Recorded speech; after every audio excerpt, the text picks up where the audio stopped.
রাজনৈতিক দলগুলোর অভিযোগ খতিয়ে দেখার পাশাপাশি প্রয়োজনীয় ব্যবস্থা নেওয়া হচ্ছে বলে জানিয়েছেন নির্বাচন কমিশনার আনোয়ারুল ইসলাম সরকার।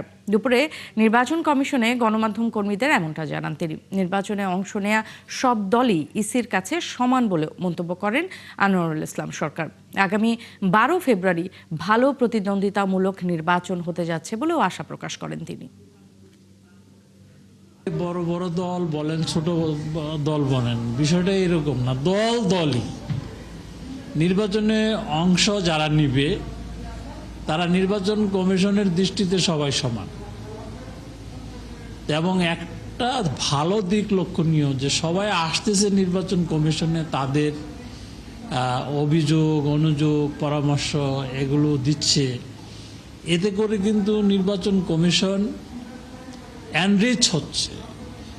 ছোটোখাটো সমস্যা যেগুলো আছে সেগুলো আমরা সমাধান করছি। বড় ধরনের কোনো সমস্যা নির্বাচন কমিশন এখনো পর্যন্ত করে নাই এবং সমস্যায় পড়ে নাই।